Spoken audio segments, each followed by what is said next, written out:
I'm going to start this off with some troubling news. I am going to involve myself in World War III.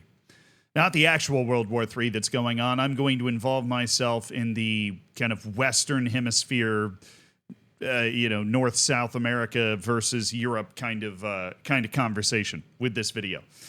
Now, obviously, I could be talking about the Heat conversation at the Club World Cup, but I'm going to start talking about the fact that all of those continents are a little upset with me because I haven't been running. Now, there's a couple of contributing reasons to this. Number one, I am not making as many of these videos recently. I've had a lot of different things going on. They're going to be making more of them again so that you can eat lunch. I don't want to starve you too much. But these videos are a great reminder for me to run, mainly because you guys will always comment on them that I should be running. And I just haven't. I just haven't. And you know what? There's a heat wave going on.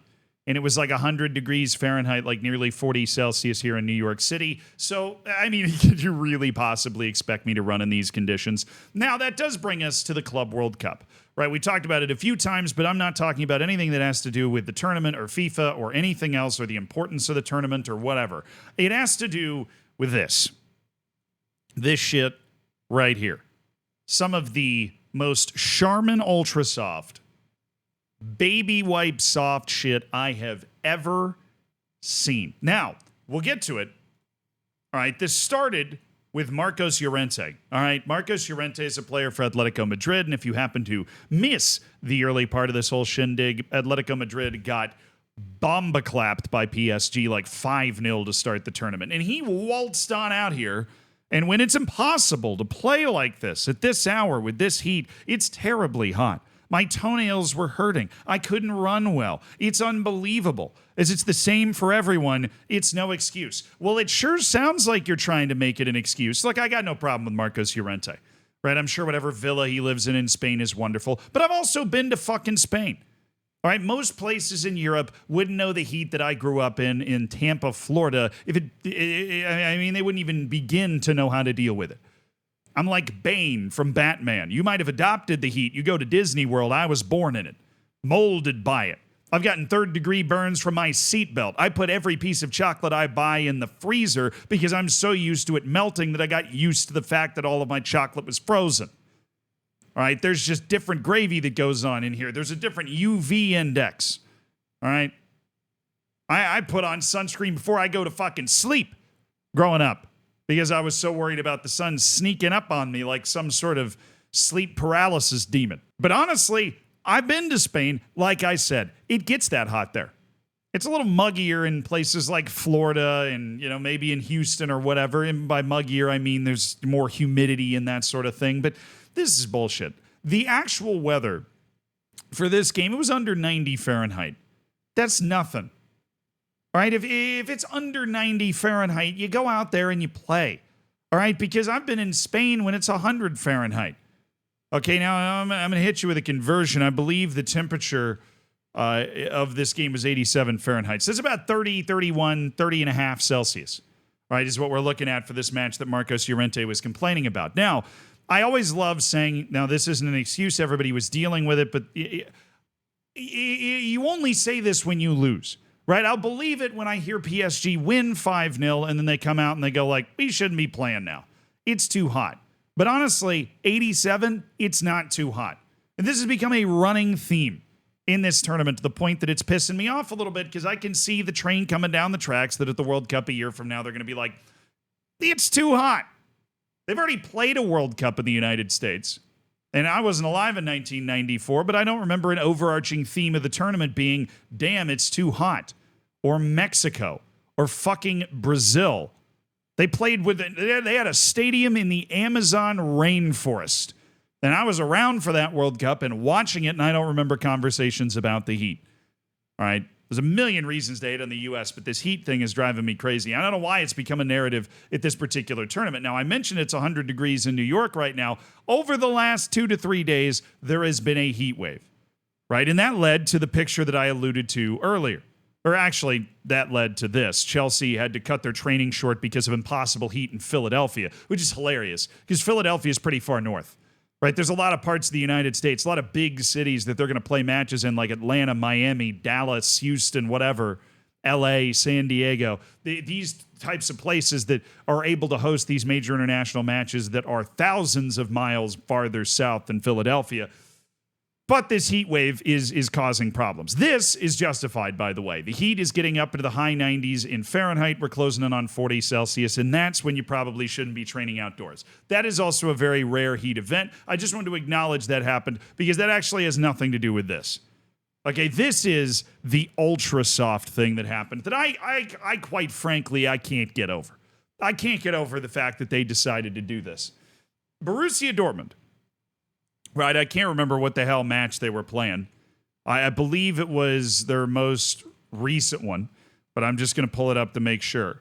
Their most recent game, which would have been Mamelodi Sundowns, I guess. So they're playing this in TQL Stadium, which I think is in Houston. No? Oh, Cincinnati, bro. It's in Cincinnati. Okay. In Cincinnati. They're playing in Cincinnati, Ohio. Right? Again, they were in the Union, all right? Northern part of the country. They had the substitutes start in the dressing room. They weren't on the field. They weren't on the bench. They started in the dressing room. It was 30.5 degrees Celsius, 87 again in Cincinnati. Get a fucking umbrella. Get an ice pack and put it around your neck. You're Borussia Dortmund. You're not some Sunday league team that's not able to fund and afford that type of shit. What do you mean all of the subs are watching the match on the TV in the dressing room? Nobody does this. And you know why nobody does this? Because it's weak. It shows the other team that you can't handle the heat. It's the number one talking point for the other team. It's the number one thing to give belief to the other team. They ended up squeaking it by Mamelodi Sundowns 4-3. And I would imagine this is some sort of contributing factor. But most importantly, if you play on one of these teams, you've been playing football outside your entire life. And I guarantee even in Germany, it gets to this temper not an unusually in a small number of times. 30.5 degrees Celsius. The hottest day of the summer every year in Germany, in most places at least, is probably hotter than that. I feel like I've been in a pretty close temperature to that in Germany. This is not some sort of foreign Sahara desert playing in the Qatar World Cup in the actual summer type shit. It is Bush League beyond belief. To have your team sit its subs indoors. But I will acknowledge something. It's smart. It is smart. Having all of your subs in air conditioning in the locker room, every time the temperature is above 75 degrees or your bench is in direct sunlight, they should be in the dressing room. They should warm up in the hallway or whatever, and then they should come out to sub on. That makes medical, scientific sense. But it doesn't account for the one thing that set me off on that rant at the start of talking about Dortmund's bench here, which is, I'm going to use a story. Zlatan Ibrahimovic. He used to play for a bunch of teams, right? And I recall a story when he was in Italy where, when he was older, I think when he was at AC Milan, he went up to one of the center backs who was wearing gloves because it was cold. Because, you like feeling your fingers. It's better than not feeling your fingers. He said, you're not going to be able to intimidate anybody if you're wearing gloves. It's just not menacing. It's not scary. You can't send the right message.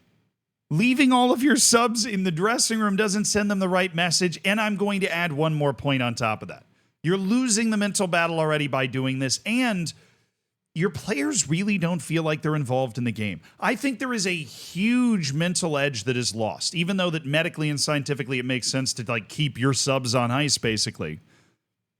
When you're on the bench, you're watching the game actually. There is such a difference between that and watching the game on TV, being at field level, seeing the pace of the game, seeing what people are doing that the camera isn't pointing at, seeing the temperament of the team, of the players, of the other team, of the coaches. You're in stride. By the time you actually go on the field, you're in stride with the emotion, the mood of the game. You understand what's happening, and in large, the most important part, you understand what you're going to need to do to try to influence that. You're in step. Everything's making sense. Life is good. But if you're coming out of the locker room, you're walking onto a field that feels like Mars. You're not familiar with the characters. You're not familiar with the look and the smell and the heat. You're not ingratiated. You're not brought into the actual mood and the flow of the game. That's actually my biggest problem with this. It's kind of one that I just thought of because the mental side of the game is so important, and this is just such an incredibly soft move. And I talked about this on the podcast with Julian, how soft of a move this is, and that was his take as well. But the fact that you're not actually kind of into the flow of the game is definitely a bigger problem. I think the one thing I can agree on with myself here is that it does not make really any sense, particularly when it's 30.5 Celsius, to have your substitutes not even on the bench, to have them back in the dressing room. In fact, I didn't even know this was legal. And in those games where it gets particularly ridiculously cold, maybe you should consider doing this. If this is legal. Maybe it's only legal in this freaking tournament, because who the hell knows what's going on here?